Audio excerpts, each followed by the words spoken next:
दोस्तों कैसे हैं आप सब। मुझे उम्मीद है आप लोग बहुत अच्छे होंगे। दोस्तों आज हो चुका है 30 जून 2021। तो आज की बिहार की टॉप न्यूज लेकर आए हैं आपके लिए। दोस्तों वीडियो स्टार्ट करने से पहले आपसे एक रिक्वेस्ट है, अगर आप नए आए इस चैनल पर तो फिर चैनल को सब्सक्राइब करके बेल आइकन को भी प्रेस कर दीजिए और साथ में वीडियो को लाइक कर दीजिए, अपने दोस्तों के साथ शेयर भी कीजिए। तो चलो दोस्तों स्टार्ट करते हैं आज की पूरे बिहार की टॉप न्यूज। दोस्तों आज सबसे पहले बात करते हैं बिहार में मानसून के बारे में। तो बिहार में मानसून के प्रवेश के बाद से ही लगातार बारिश हो रही है। मौसम विभाग ने आज प्रदेश के 12 जिलों के लिए ऑरेंज अलर्ट जारी कर दिया है। मौसम विभाग के पूर्वानुमान के अनुसार बिहार के इन जिलों में वज्रपात के साथ हल्की बारिश और आकाशीय बिजली गिरने की संभावना जताई है।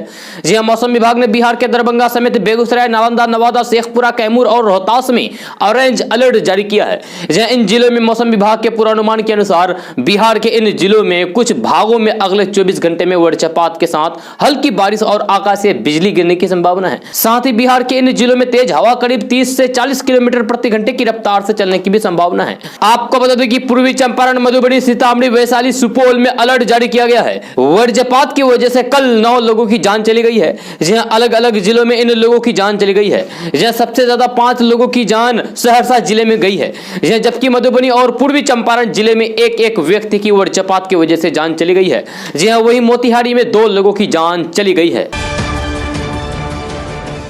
दोस्तों बिहार की सियासत 5 जुलाई को गरमाने की आहट है।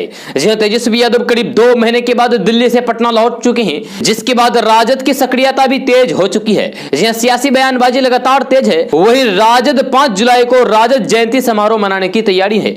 जहां जिसे लेकर पार्टी के विधायकों और विधायक उम्मीदवारों की बैठक बुलाई गई। बैठक में तेजस्वी यादव ने अपने विधायकों को आश्वासन दिया है और इशारों में ही बिहार में सरकार बनाने का संकेत भी दे दिया है। तेजस्वी यादव ने सोमवार को पार्टी के एमएलए, एमएलसी और विधानसभा चुनाव में उम्मीदवार रहे चेहरों की बैठक बुलाई। बैठक पूर्व मुख्यमंत्री राबड़ी देवी के सरकारी आवास में हुई, जिसमें प्रदेश अध्यक्ष जगदानंद सिंह सहित सभी वरिष्ठ नेता भी मौजूद रहे। 5 जुलाई को पार्टी के स्थापना दिवस पर होने वाले कार्यक्रम की रणनीति राजद ने तैयार की है।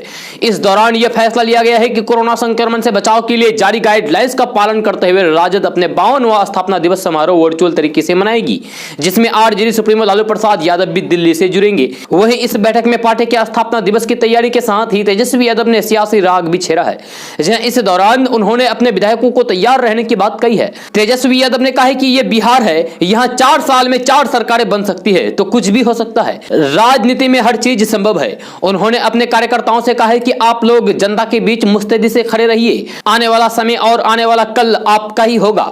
आपको बता दें कि शुक्रवार को तेजस्वी यादव ने कहा था कि अगले 3-4 महीनों में सरकार गिर जाएगी नीतीश की। आपको बता दें कि तेजस्वी यादव के दिल्ली से लौटने के बाद सरकार बनाने और गिराने को लेकर बयानबाजी लगातार जारी है। एक तरफ जहां तेजस्वी सहित कई राजद नेता सरकार गिराने की बात कर रहे हैं, तो वहीं भाजपा इसे मुंगेरी लाल के हसीन सपने बता रही है। दोस्तों बिहार के सीमांचल में 4 जिले हैं, और वो है किशनगंज, अररिया, पूर्णिया और कटिहार। सीमांचल के इन जिलों में सब्जी का व्यवसाय काफी अच्छी तरीके से होता है, लेकिन इन दिनों लगातार हो रही बारिश के चलते इन जिलों से सब्जियों का व्यवसाय प्रभावित हुआ है। इसके चलते सीमांचल में सब्जियों के दाम काफी अधिक बढ़ गए हैं, जबकि किशनगंज जिले के कुछ प्रखंडों में भी सब्जियों की खेती होती है, लेकिन बारिश के चलते सब्जियों की फसलों को काफी नुकसान हुआ है। इसके चलते भी सब्जियों के दाम काफी अधिक हो गए हैं। सब्जियों के दाम अधिक होने के चलते लगभग सभी घरों में भोजन का जायका बिगड़ चुका है। कभी 1 किलो सब्जी खरीदने वाले लोग आज 250 ग्राम सब्जी खरीदकर गुजारा कर रहे हैं। किसी वक्त बिना सब्जी के ही भोजन कर रहे हैं। ऐसे में लोग सब्जियों के दाम बढ़ने से काफी परेशान हैं। लोगों का कहना है कि हरी सब्जियों का सेवन करने की सलाह डॉक्टर भी देते हैं। कोरोना काल में भी इसी सलाह के चलते लोग हरी सब्जियों को खाने में रुचि ले रहे थे, लेकिन बारिश के चलते सब्जियों का दाम इतना अधिक बढ़ गया है कि लोगों को सब्जी खरीदना काफी महंगा पड़ रहा है। जी हां, सब्जी के साथ सरसों तेल और दाल के दाम में भी काफी उछाल आया है। इसके चलते लोगों को घर का खर्च चलाना मुश्किल हो रहा है।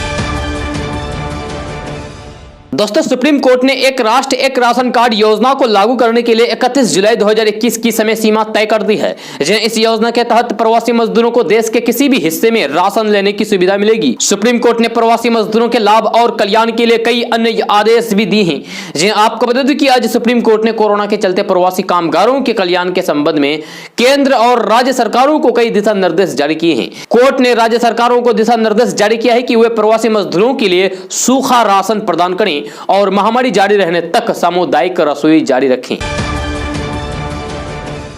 दोस्तों बिहार के कई जिलों में बारिश और बाढ़ से लोग परेशान हैं। जहां कई जिलों में तो लोग अपने गांव को छोड़कर पलायन भी कर चुके हैं, वहीं कई नदियां अभी भी उफान पर है। ऐसे में जहां भी देखें लोगों को अलग अलग तरह की परेशानियां हैं। इसी बीच किशनगंज में नदी पार कराने के लिए एक दूल्हे ने अपनी दुल्हन को गोद में उठाकर फिर उसे पानी पार कराया। इसका किसी ने वीडियो बना लिया जो कि अब सोशल मीडिया पर काफी तेजी के साथ वायरल हो रहा है। यह मामला किशनगंज जिला के दिगल बैंक प्रखंड में स्थित सिंगीमारी के पलसा घाट का है, जहां नई नवेली दुल्हन को गोद में उठाकर नदी पार कराना पड़ा। यहां नदी पर पुल बना होता तो शायद ये नौबत नहीं आती। यह तस्वीर में दिख रहा है कि कैसे एक दूल्हा नई नवेली दुल्हन को कंधे पर लेकर नदी पार कर रहा है।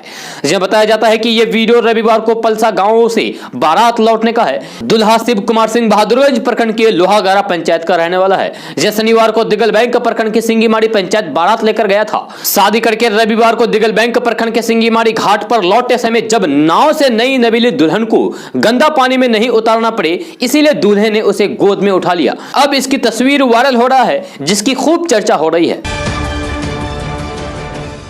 दोस्तों पटना में एसटीटी के अभ्यर्थी शिक्षक नियुक्ति की मांग को लेकर लगातार प्रदर्शन कर रहे थे, जिसके बाद प्रशासन की तरफ से अभ्यर्थियों पर लाठीचार्ज किया गया। इस घटना के बाद मौके पर अफरा तफरी का माहौल बन गया। आपको बता दें कि रिजल्ट में धांधली का आरोप हुए सभी अभ्यर्थी शुरू से ही लगाते आ रहे हैं। वहीं कल उन सभी ने शिक्षा मंत्री विजय कुमार चौधरी के आवास पर पहुंचकर घेराव किया, साथ ही उनसे मिलने की मांग भी करने लगे, जिसके बाद प्रशासन का गुस्सा भी फूट पड़ा और पुलिस ने अभ्यर्थियों पर खूब लाठियां चटकाई। यह जानकारी के मुताबिक पटना के इको पार्क के पास अभ्यर्थियों के प्रदर्शन के कारण जाम की स्थिति उत्पन्न हो गई, जहां आवागमन पूरी तरीके से बाधित हो गया है। दरअसल पुलिस अभ्यर्थियों को आगे बढ़ने से रोका था, लेकिन वे सभी काफी आक्रोशित थे और वे नहीं माने। तब पुलिस ने उन सभी के ऊपर लाठियों की बरसात कर डाली। आपको बता दूं कि पिछले कुछ दिनों से भी बिहार के कई जिलों में एसटीटी के अभ्यर्थियों का रिजल्ट में धांधली और अपनी मांगों को लेकर प्रदर्शन चल रहा है। दोस्तों बिहार में अरवल, पूर्वी चंपारण, जहानाबाद, मुजफ्फरपुर, वैशाली और नालंदा जिलों को नक्सल प्रभाव से मुक्त घोषित कर दिया गया है। केंद्रीय गृह मंत्रालय के वाम उग्रवाद विभाग ने देश के 11 राज्यों के 23 जिलों को नक्सल प्रभाव से मुक्त बताया है। इसमें बिहार के 6 जिले भी शामिल है। जहां अभी तक बिहार के 16 जिले नक्सल प्रभावित थे, जिनकी संख्या घटकर अब 10 रह गई है। अभी औरंगाबाद, बांका, गया, जमुई, कैमूर, लखीसराय, मुंगेर, नवादा, रोहतास, पश्चिमी चंपारण जिला नक्सल प्रभाव की चपेट में है। केंद्रीय गृह मंत्रालय ने गृह विभाग और डीजीपी को पत्र लिखकर इसकी जानकारी दी है। 1 जुलाई से ये जिले नक्सल प्रभाव से मुक्त माने जाएंगे। दोस्तों बिहार के सभी सरकारी और प्राइवेट एम्बुलेंस अब एक ही टेलीफोन नंबर पर उपलब्ध होंगी। कॉल करने पर सरकारी हो या फिर प्राइवेट एम्बुलेंस पीड़ितों को सहायता पहुंचाने के लिए घटनास्थल पर आ जाएंगे। सड़क हादसे में मौत की संख्या कम करने के लिए परिवहन विभाग ने यह निर्णय लिया है। परिवहन विभाग के निर्देश पर स्वास्थ्य विभाग ने इस दिशा में कार्रवाई शुरू कर दी है। राज्य सरकार प्राइवेट और सरकारी एम्बुलेंस का स्वयं निगरानी करेगी और किराया भी एक समान होगा। दरअसल बिहार में सड़क दुर्घटना के बाद घायलों को अस्पताल पहुंचाने में देरी हो रही है। गोल्डन पीरियड यानी कि समय रहते घायलों को अस्पतालों में नहीं पहुंचाया जा रहा है। इस कारण देश में सबसे अधिक 72% लोगों की जान सड़क दुर्घटना में बिहार में हो रही है। दोस्तों बिहार में एक बार फिर से स्कूलों को खोलने की कवायद शुरू हो गई है। जी हां, बिहार के शिक्षा मंत्री विजय कुमार चौधरी ने स्कूलों को खोलने के लिए प्लान बना लिया है। जी हां, बिहार के शिक्षा मंत्री विजय कुमार चौधरी ने न्यूज एजेंसी ANI से बातचीत में कहा है कि अगर इसी तरीके से कोरोना की स्थिति में सुधार होता रहा तो फिर 6 जुलाई के बाद हालात सामान्य होना शुरू हो जाएगा। इसके बाद हम अपने शिक्षण संस्थानों को खोल सकते हैं। हमें इन्हें कई चरणों में खोलना होगा। उन्होंने कहा कि पहले चरण में हम विश्वविद्यालय खोलेंगे, दूसरे चरण में हम माध्यमिक और फिर उच्च माध्यमिक विद्यालय खोलेंगे, तीसरे चरण में हम प्राथमिक और मध्य विद्यालय खोलेंगे, लेकिन उस समय की स्थिति का आकलन करने के बाद ही अंतिम निर्णय लिया जाएगा। दोस्तों कांग्रेस महासचिव और केरल के पार्टी के प्रभारी तारिक अनवर ने कहा है कि केंद्र सरकार ने कोरोना महामारी को काफी हल्के में ले लिया। प्रधानमंत्री नरेंद्र मोदी देश में घंटी थाली बजवाते रहे, जबकि महामारी ने 40 से 42 लाख लोगों की जान ले ली। कोरोना की 2 लहरों ने मोदी सरकार की कलाई खोलकर रख दी है। 3 दिनों के बिहार दौरे पर आए कांग्रेस नेता तारिक अनवर इन दिनों पटना में हैं। सोमवार को कांग्रेस के प्रदेश मुख्यालय में वे मीडिया से मुखातिब हुए। उन्होंने कहा कि राहुल गांधी ने श्वेत पत्र जारी करके सरकार को कोरोना से आगाह किया था, लेकिन उनकी बातों को गंभीरता से लेने के बजाय मजाक उड़ाया गया। यह सरकारी आंकड़े बताते हैं कि 4 लाख लोग मरे हैं, जबकि मौत का यह आंकड़ा सही नहीं। यह सरकार मृतकों की स्वजन यानी कि परिजनों को 4 लाख रुपए का मुआवजा नहीं देना चाहती है। उन्होंने कहा है कि दिल्ली के सुंदरीकरण के लिए 20,000 करोड़ रुपए दिए जा सकते हैं, मगर मृतकों के परिजनों को देने के लिए सरकार के पास 16,000 करोड़ रुपए नहीं है। यह महंगाई को लेकर भी तारिक अनवर ने मोदी सरकार पर हमला बोला। उन्होंने कहा है कि देश की आर्थिक स्थिति बदतर हो गई है, मध्यम वर्ग पिस रहा है, पेट्रोल डीजल सरसों तेल जैसी चीजें इतनी महंगी हो गई है कि लोग सामान्य तरीके से भी जी नहीं पा रहे हैं। सरकार को यह सोचना चाहिए कि जब लोगों से रोजगार छीन लिए जाएंगे तो वे अपने और परिवार के भरण पोषण के लिए क्या करेंगे। दोस्तों, राजधानी पटना में मंगलवार को शिक्षा मंत्री के आवास के घेराव के दौरान एसटीटी के अभ्यर्थियों पर पुलिस ने लाठियां बरसाई। इसमें कई छात्र घायल भी हुए। दिसंबर 2020 में एसटीटी पास करने वाले परीक्षार्थी छठे चरण के नियोजन में शामिल करने के लिए प्रदर्शन कर रहे थे। इधर इस मामले को लेकर नेता प्रतिपक्ष तेजस्वी यादव ने मुख्यमंत्री नीतीश कुमार पर हमला बोला है। तेजस्वी यादव ने कहा है कि यह सरकार लाठी वाली सरकार है, छात्र छात्रों पर लाठी चार्ज करवाती है, सरकार बेशर्म हो चुकी है, जनता से नीतीश कुमार को कोई लेना देना नहीं है। जिस बर्बरता से लाठीचार्ज की गई है, नीतीश कुमार भीष्म पितामह हैं। उन्होंने कहा कि सरकार नौजवानों की भविष्य खराब कर रही है। दोस्तों, खाने वाले तेल में आया उबाल थमा है, जिन्हें 1 महीने में 10 से 25 रुपए प्रति लीटर की राहत भी मिली है, लेकिन भाव अब भी ऊंचे पर ही टिका है, जिससे आम उपभोक्ताओं की परेशानी कम नहीं हुई है। सरसों तेल का भाव 175 से 225 रुपए प्रति लीटर से गिरकर 165 से 200 रुपए प्रति लीटर पर आ गया है। जिन्हें 1 माह में इसमें न्यूनतम 10 रुपए और अधिकतम 25 रुपए की राहत मिली है। हालांकि साल 2020 के जनवरी की तुलना में सरसों तेल का भाव अब भी लगभग 90 रुपए प्रति लीटर अधिक है। जनवरी 2020 में सरसों तेल का भाव 90 रुपए से 110 रुपए प्रति लीटर के बीच था। जाहिर है जिन घरों में 5 लीटर सरसों तेल की खपत है उन्हें 450 रुपए प्रति माह अपना बजट बनाना पड़ा। यही हाल रिफाइंड का भी है। रिफाइंड के न्यूनतम भाव में 10 रुपए की राहत मिली है। 1 माह में न्यूनतम भाव 165 रुपए से घटकर 155 रुपए लीटर पर आ गया है, लेकिन अधिकतम भाव 220 रुपए लीटर पर ही टिका है। जनवरी 2020 की तुलना में रिफाइंड का भाव भी 70 से 90 रुपए प्रति लीटर तक बढ़ा है। दोस्तों, जानकारी नहीं होने की वजह से किसी चीज को खा लेने की वजह से आपको कितना खतरनाक हो सकता है, आपको इस वीडियो में अभी समझ में आएगा। जी हां, बिहार के औरंगाबाद जिले के नरारी थाना क्षेत्र में मशरूम खाने से एक ही परिवार के 4 लोगों की हालत बिगड़ गई। जी हां, वे बेहोश हो गए, जिससे परिजन काफी घबरा गए। आनन फानन में उन्हें सदर अस्पताल ले जाया गया, जहां उनका इलाज जारी है। जी हां, बिहार के औरंगाबाद के नरारी थाना क्षेत्र के कुसा गांव में उस समय अफरा तफरी मच गई जब देहाती मशरूम खाने से एक ही परिवार के 4 सदस्य बेहोश हो गए। जी हां, हालात बिगड़ती देखकर ग्रामीणों के सहयोग से उन्हें औरंगाबाद सदर हॉस्पिटल लाया गया, जहां सभी का इलाज जारी है। इस बिंदु पर परिजनों ने बताया है कि हमारे घर के कुछ बच्चे बगल के गांव में एक प्राइवेट स्कूल में पढ़ने जाते हैं। स्कूल में शिक्षक द्वारा उन्हें मशरूम खाने और फिर उसके फायदे के बारे में बताया गया। इसके बाद बच्चे घर के पीछे उगे मशरूम लेकर आ गए, जी हां, और घर में इसकी सब्जियां बनाने लगी। खाना खाने के 1 घंटे के बाद सबकी तबीयत बिगड़ने लगी। बाद में ग्रामीण की मदद से सभी को अस्पताल में भर्ती कराया गया। जी हां, आपको बता दूं कि मशरूम की कई प्रजातियां पाई जाती है और उनमें से केवल कुछ प्रजातियों के मशरूम ही खाने योग्य होते हैं। इसको बनाने के दौरान कई तरह की सावधानी भी रखनी पड़ती है। कई तरह के मशरूम जहरीले भी होते हैं।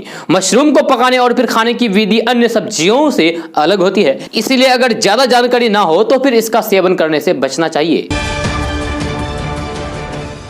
दोस्तों, योग गुरु बाबा रामदेव अपने बेबाक अंदाज के कारण अक्सर चर्चा में रहते हैं। जी हां, बाबा रामदेव राजनीतिक मुद्दों पर भी खुलकर अपनी राय देते हैं। जी हां, एक ऐसा ही रामदेव का पुराना इंटरव्यू वायरल हो रहा था, जिसमें वे कहते हैं कि मैं चाहता तो पीएम या फिर राष्ट्रपति बन सकता था, लेकिन मुझे यह पद नहीं चाहिए। अब रामदेव ने एक अन्य ट्वीट किया है। रामदेव ने तस्वीर शेयर करते हुए लिखा है कि प्रकृति की इंजीनियरिंग देखिए। यह रामदेव के इस ट्वीट पर लोगों की अलग अलग प्रक्रिया सामने आई है। एक ट्विटर यूजर जहीर शेख ने अपने ट्वीट में लिखा है कि बाबा जी, पेट्रोल डीजल के रेट बहुत ज्यादा बढ़ गए हैं, आंदोलन करें और लोगों का मार्गदर्शन करें। विनोद पंडित नाम के एक यूजर ने इस ट्वीट पर लिखा है कि प्राकृतिक इंजीनियरिंग तो देश सालों से देख रहा है। आप कांग्रेस को सत्ता से हटाकर काला धन लाकर हर जिले में यूनिवर्सिटी बनाने वाले थे, 7 साल में कहीं दिखाई नहीं दे रहा है ये यूनिवर्सिटी। दोस्तों, पेट्रोल डीजल की बढ़ती कीमतों से निजात पाने की दिशा में भारत सरकार ने बड़ा कदम उठाया है।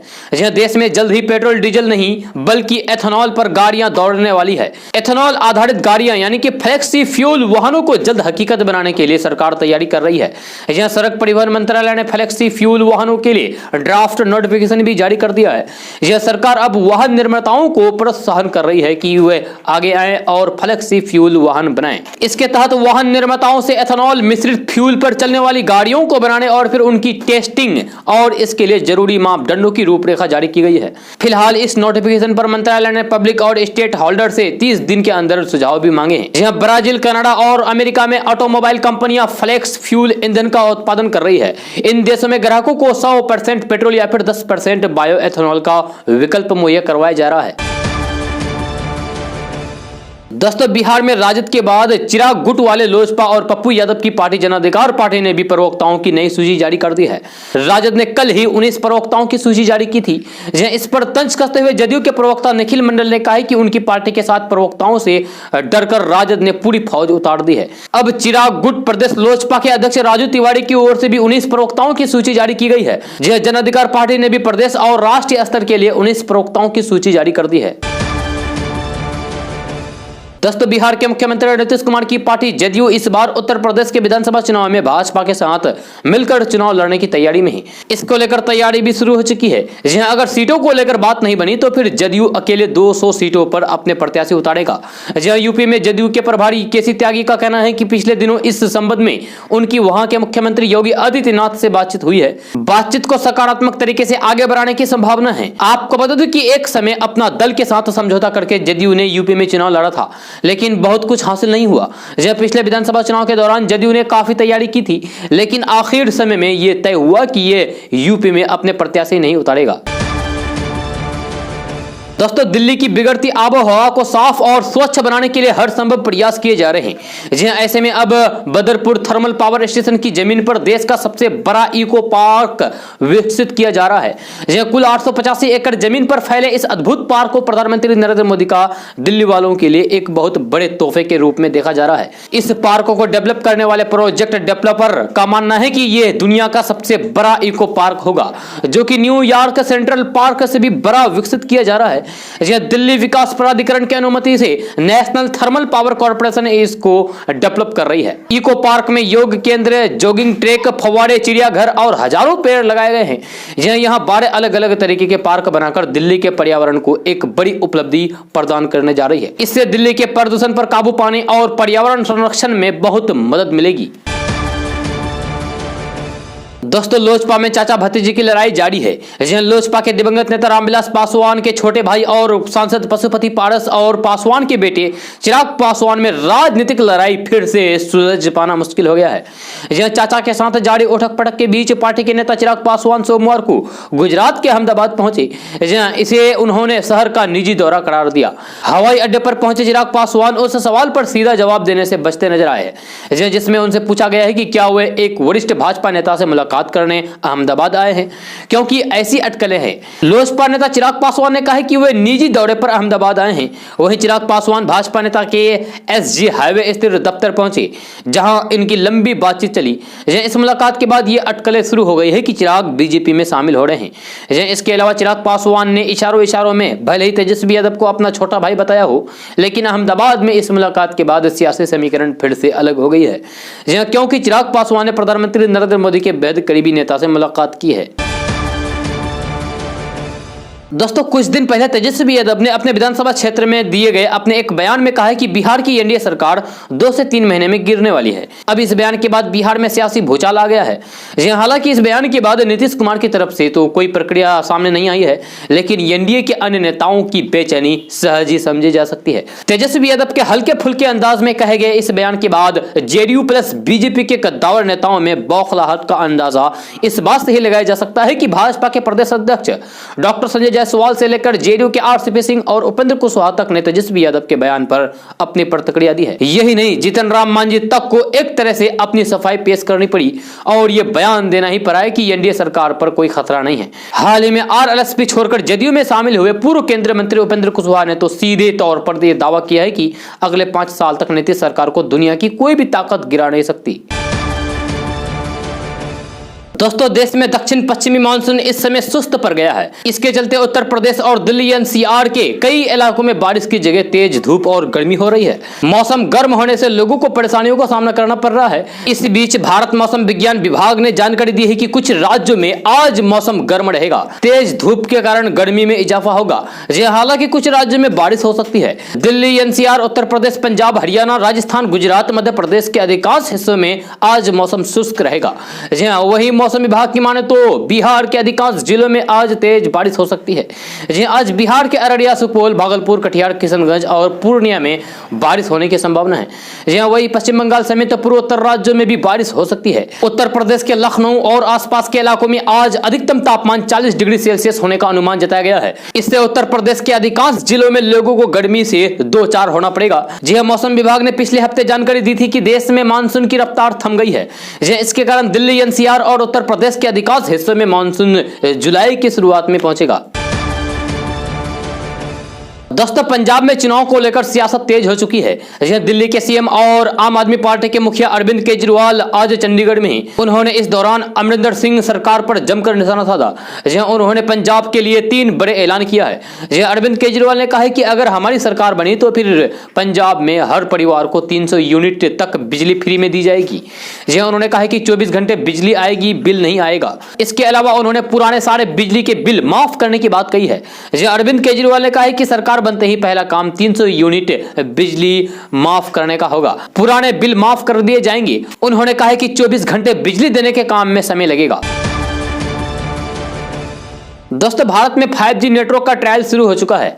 हाल ही में रिलायंस जियो और भारती एयरटेल ने क्रमशः मुंबई और गुड़गांव में अपने 5G नेटवर्क की टेस्टिंग की थी। इसके अलावा उम्मीद है कि वोडाफोन आइडिया और राज्य के स्वामित्व वाली MTNL जैसी अन्य कंपनियां भी जल्द अगली पीढ़ी के नेटवर्क का परीक्षण शुरू करने वाली है। हालांकि अभी स्पेक्ट्रम नीलामी को लेकर कोई भी जानकारी सामने नहीं आई है। लेकिन कुछ रिपोर्ट्स की माने तो दूरसंचार विभाग इंडिया में 5G स्पेक्ट्रम की नीलामी को अगले साल कर सकता है। इस बीच एक नई रिपोर्ट सामने आई है जिसमें बताया गया है कि इंडिया में कब और कौन 5G नेटवर्क की शुरुआत करेगा। भारतीयों को अगले साल 5G नेटवर्क कनेक्टिविटी मिलने की उम्मीद है।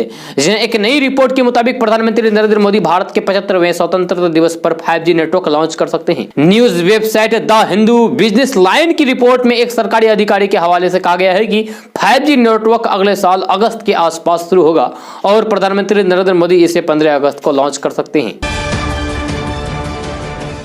दोस्तों, अलग अलग क्षेत्र में सोशल मीडिया के जरिए कितने लोगों की किस्मत बदलती है इसे बताने की जरूरत नहीं है। 5वीं में पढ़ने वाली एक छात्रा की कहानी सोशल मीडिया के जरिए इस तरह वायरल हुई कि उसके सपनों को पंख लग गए। मामला झारखंड के जमशेदपुर का है, जहां 5वीं में पढ़ने वाली 11 साल की तुलसी कुमारी सड़क किनारे आम बेचती है। कोरोना की वजह से तुलसी की पढ़ाई रुक गई क्योंकि ऑनलाइन क्लास के लिए उसके पास मोबाइल नहीं था। यह तुलसी की कहानी जब मीडिया और सोशल मीडिया में वायरल हुई तो उसकी किस्मत ही बदल गई।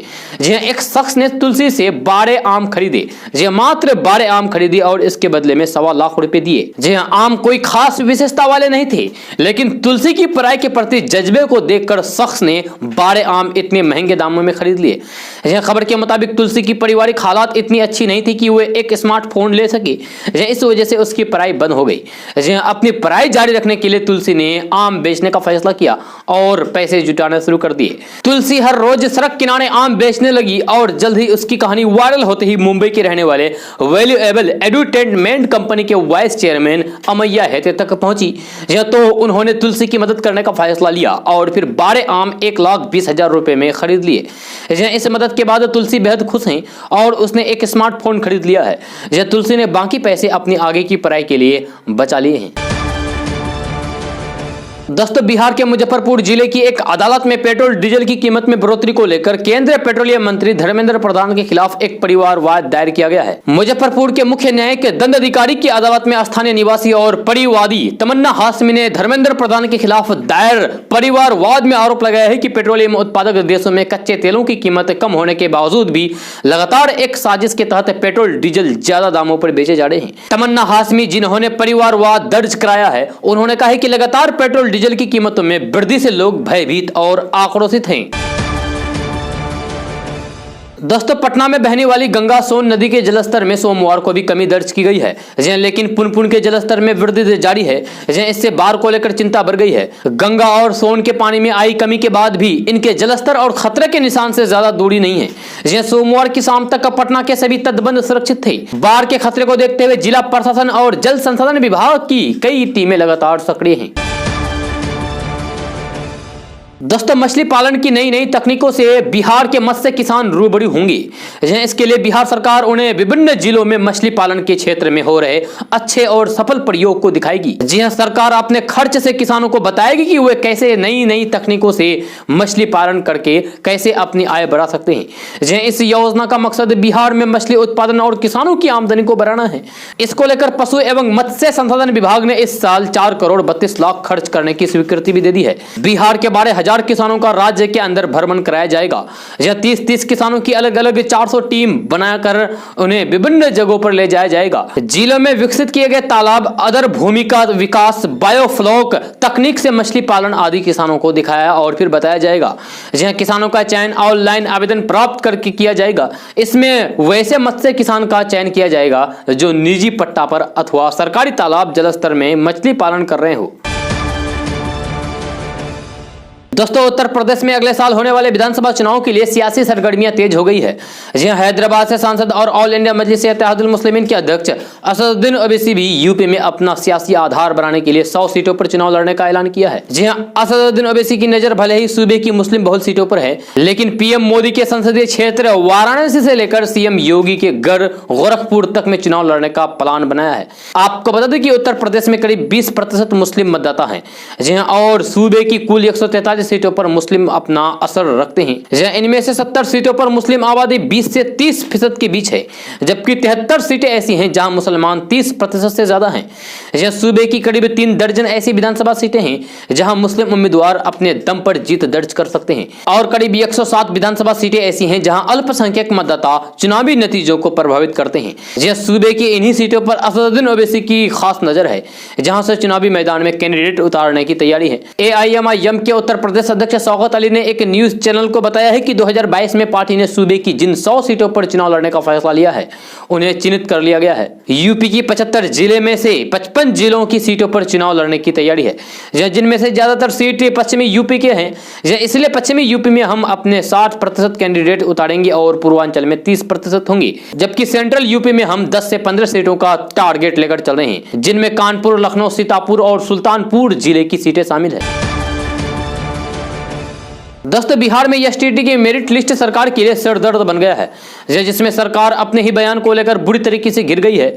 मंगलवार को हजारों की संख्या में अभ्यर्थी पटना पहुंच गए और फिर शिक्षा मंत्री के आवास का घेराव किया। इस दौरान अभ्यर्थी वीवीआईपी जोन में पहुंच गए और हंगामा किया, जिसके फलस्वरूप पुलिस ने प्रदर्शन कर रहे अभ्यर्थियों पर जमकर लाठियां चटकाई, जिसके बाद यहां भगदड़ की स्थिति उत्पन्न हो गई। इसी हंगामे और अराजक स्थिति पैदा करने पर शिक्षा मंत्री विजय कुमार चौधरी ने कड़ी निंदा की है और एसटीटी 2019 के संदर्भ में कई बातें साफ की हैं। यह शिक्षा मंत्री विजय कुमार चौधरी ने अपने बयान में कहा है कि एसटीटी अभ्यर्थियों को कुछ लोगों के द्वारा गुमराह किया जा रहा है। अभ्यर्थी किसी भी बहकावे में नहीं आए, गुमराह ना हो। मैंने पहले भी कहा है और दोबारा भी साफ कर रहा हूं कि एसटीटी अभ्यर्थियों की पात्रता हमेशा बरकरार रहेगी। एसटीटी की परीक्षा जितने लोगों ने भी पास की है वे सभी शिक्षक बहाली के लिए आवेदन देने के लिए हकदार हैं। वही मेरिट लिस्ट को लेकर शिक्षा मंत्री ने कहा है कि जो मेरिट लिस्ट पहले निकाली गई थी वह पात्रता की मेरिट लिस्ट थी, यह नियुक्ति की मेरिट लिस्ट नहीं थी। अभ्यर्थी किसी भी बहकावे में ना आए और किसी दूसरे कारण कोई विवाद पैदा ना करें, इसका नुकसान उन्हें ही उठाना पड़ सकता है।